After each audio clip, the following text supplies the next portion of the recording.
Olá, caros alunos. Vou iniciar mais um encontro com a filosofia. Então, dando continuidade a essa grande, conteúdo que estamos falando desde o início sobre a escolástica, ou seja, o surgimento da filosofia cristã dentro desse termo, da escolástica.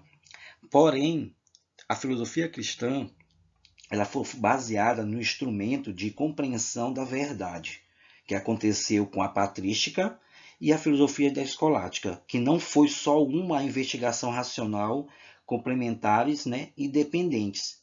Elas estavam realmente subordinadas à tradição religiosa, que determinava o conteúdo a ser investigado, e para que o cristianismo chegasse numa verdade divina, ou seja, já havia sido revelada ao homem que estava realmente escrito, nos grandes manuscritos realmente religiosos, que era a Bíblia.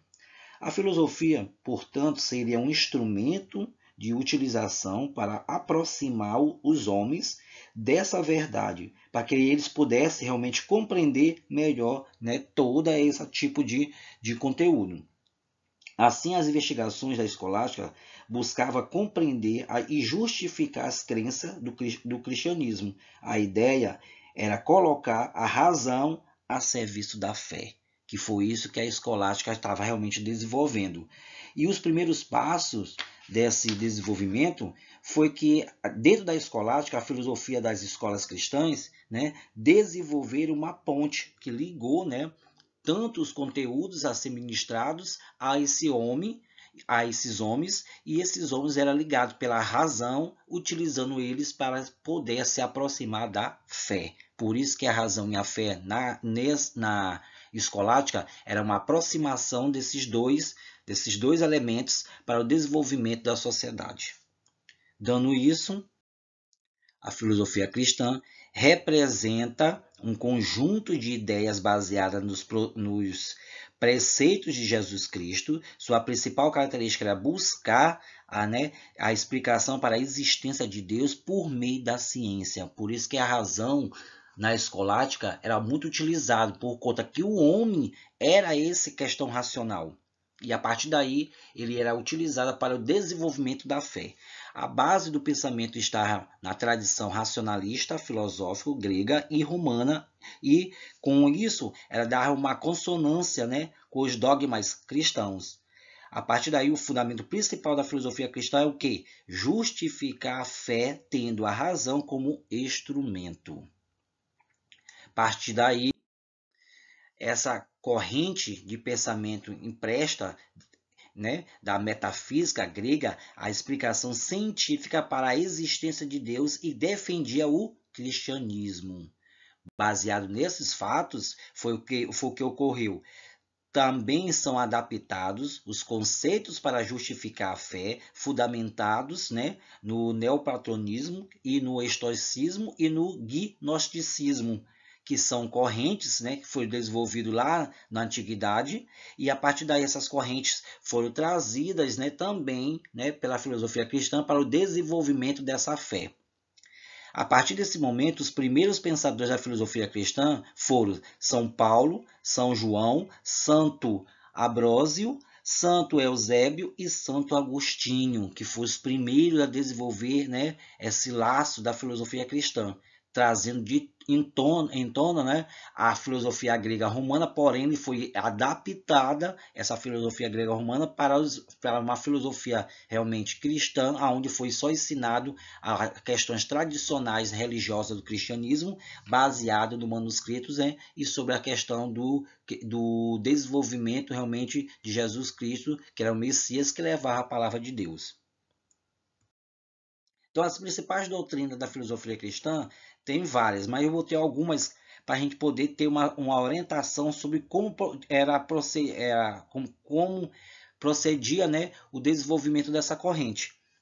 A separação entre o material corporal e o espiritual corporal era muito utilizado, esses preceitos. Deus é o mundo material e são realmente separados. Deus se manifesta entre três pessoas distintas, que é a Santíssima Trindade, Pai, Filho e Espírito Santo. O Pai é considerado o ser do mundo, o Filho é a alma do mundo e o Espírito Santo a inteligência. há um mundo dos anjos, arcanjos, serafins e o reino espiritual. A alma humana participa da divindade. A providência divina governa todas as coisas. Para ser perfeito, o homem precisa entregar-se à providência divina e abandonar os seus impulsos carnais. É preciso crer em Cristo para ser realmente santificado. O mal é demônio, o mal age sobre a matéria, a carne e o mundo e o homem. Esses são os principais doutrinas da filosofia cristã. Baseado dentro da história da filosofia cristã, gente, as pregações de Paulo de Tarso, São Paulo, que era conhecido como São Paulo, um dos judeus helenizados, né, são consideradas os primeiros passos para a formação da filosofia cristã. Então, foi o primeiro já Messias que começou a já doutrinar, né, os primeiros leis e orientações sobre a filosofia cristã. Então, Paulo era o funcionário do exército romano e quando ele se converteu ao cristianismo, ele começou a pregar, né, existia só um único Deus, que era Jesus Cristo, baseado nas leis e nas falas de Jesus Cristo, o Messias. Paulo começou a pregar que existia só um único Deus. As suas pregações são descritas nas chamadas epístolas. As epístolas eram onde defende a universalização da mensagem de Cristo. Segundo Paulo, as mensagens deixadas por Cristo não eram realmente dirigidas somente a judeus, porque Deus criou os homens à sua imagem e semelhança. A partir daí, as mensagens que Jesus Cristo deixou, esses seguidores da filosofia cristã começou a pregar essa visão, né, que Jesus Cristo não deixou só para os judeus, mas sim para todos os homens que estavam ali na terra. Já que Jesus Cristo veio, né, Filho de Deus, para sacrificar em torno da humanidade. Nesse contexto, o cristianismo se difundiu por meio de grupos de fiéis reunidos em centros urbanos que recebem pregações de Paulo. Também as comunidades se encontravam para a realização de rituais e práticas religiosas. Assim, essas comunidades eram denominadas como eclésias, termo grego para a igreja, né? A partir daí, as práticas religiosas nessa comunidade não era unificada. A filosofia cristã foi usada como instrumento para o processo da hegemonia, né? A partir daí era um instrumento que daria realmente acesso a que o homem pudesse ouvir, né, a pregação e a palavra de Deus. Os pensadores defendiam a unificação da doutrina cristã, que foram denominados apologistas. Essas apologistas, o nome era uma referência aos apologia que fazia ao cristianismo. Então, a filosofia cristã na Idade Média era estabelecida como um marco para a filosofia medieval, ou seja, o primeiro período que vai do século II ao século VIII é denominado a patrística, que vimos lá, né, que foi o principal expoente dele foi Santo Agostinho, que foi que desenvolveu essa corrente patrística que levaria a doutrina da fé, né? A partir daí, Santo Agostinho pregava que a única razão era a fé que poderia salvar a humanidade, né? E não aceitava realmente a questão da ciência. A partir do século IX até o século XV, a filosofia cristã passou a ser chamada escolástica, tendo seu destaque São Tomás de Aquino, onde ele aproximou a razão, que seria a ciência, com a fé, que é a religião. Ele dizia que o homem que estava sendo poldado, era um instrumento de Deus, ele era essa razão que deveria expandir a fé. Então, para ele, São Tomás de Aquino, ele destacou que a razão e a fé podiam ser realmente unidas, porque esse homem ia propagar essa fé.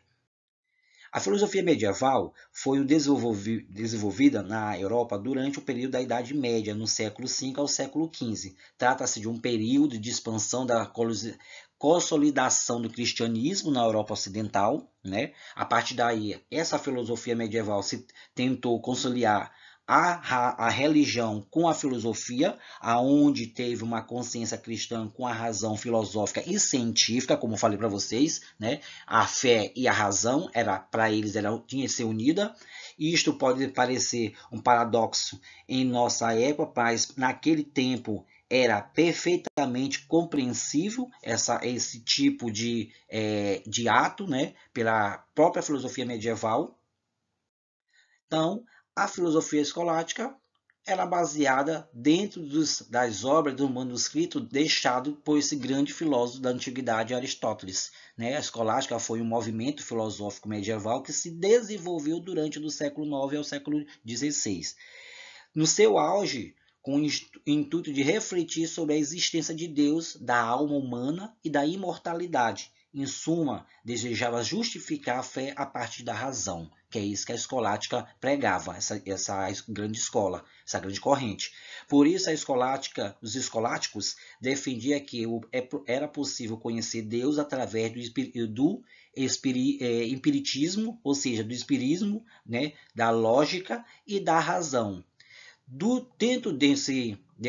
Através dessa justificativa que desses escolásticos defendia do esperismo e da lógica e da razão, era igualmente a escolástica pretendia defender a doutrina cristã dos hereges, né, que ameaçava romper a unidade da cristandade. Grandes filósofos da escolástica foram São Bernardo de Claraval, Pedro Abelardo, Guilherme de Ockham e o beato João Duns Scoto e outros mais. Nesse período, o filósofo mais importante dessa corrente escolástica, gente, foi São Tomás de Aquino, na sua obra Suma Teológica, aonde estabeleceu os 5 princípios para provar a existência de Deus. A escolástica permaneceu em vigor até a época do Renascimento, quando começa a Idade Moderna.